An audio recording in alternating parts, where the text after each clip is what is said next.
Marupsing ngasigi video asida India da mi khudimagna matam ayambada sijinnariba atoppa lamdadi Ban Toukhraba posak kharagi maramda khangminasi.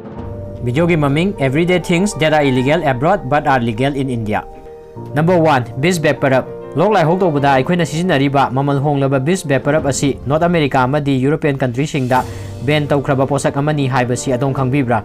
Posak asi mafam ama hektada taibagi permission su leite. Masina Eikhoida kanabadi lairadana Eikhoida astama amadi TV na chingba laina ohelakpa yai haina WHO na haikre. Number 2 Khoi sijinnaraga laihogi hidak adomna yumda semjagani hairagadi wafam asi hanna munna tabiyu. Dabur, Patanjali, Baidyanath, Himalaya na chingba khoi saba company sing foreign countries sing da ban taukhre maramdi posak sing asida sathiraba antibiotic kaya ama yawi. Number 3 chewing gum India dadi chewing gum gi maramda isai fawba lei adubu posak asi Singapore dadi thingkhraba posak amani maramna gyan yamna taba misakharana chewing gum asi bu sairaga mafam amma hektada othoktuna modalli maram asi dagi chewing gum asigi import export amadi manufacturing asi criminal offense amani haiduna Singapore dadi lauthokre. Number 4 Lifebuoy Eikhoina Sijinnariba sapon makhal ama mamingna Lifebuoy ko sapon asi foreign countries sing dadi sa sing irujabada sijinai asengbani adomna tabiriba wafam asi maramdi Lifebuoy asina Eikhoigi skin da yamna sogali maduna Eikhoigi skin phawba damage tawba yai haina research kharana phongdokre maram asina mafam kaya dadi Lifebuoy he jaha tandurusti he waha haiba dilaidana sapon asigi production phawba thingkre. Number 5 Maruti Alto 800 Eikhoigumba middle class family singi yamna pamjaba Maruti Alto 800 hairiba gari asigi photo phawba America Canada amadi Australia da uba phaw yade maramna gari asi global NCAP test ki makhada test tawbada atopa gariga thengjinnabada gari asida tongliba mi ama phawba hingoi haina proof tawki.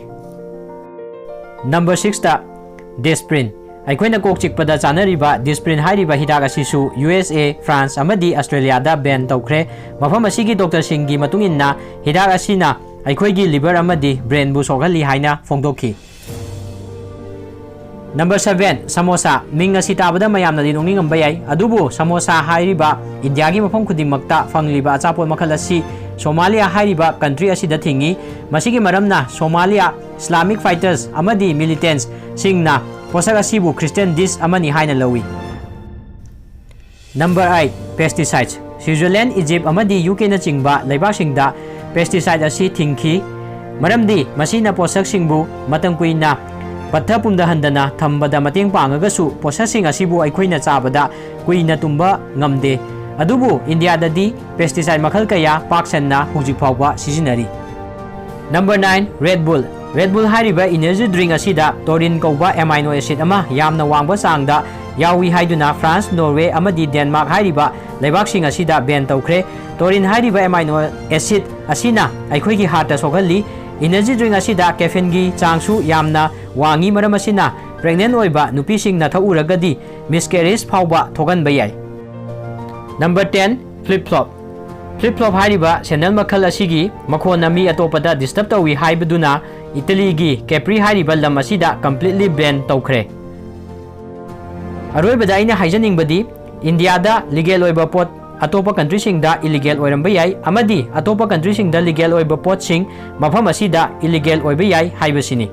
Video asidagi adomna kanaba wafam khara fanglagadi video asibu like tawbiramu aduga asigumna nungairaba video kaya tungda lakadaba singidamak channel asibu subscribe amadi notification bell on tawba kaubiramganu tampumbada khangningba tamjinba amadi chakhotpa oibiyu.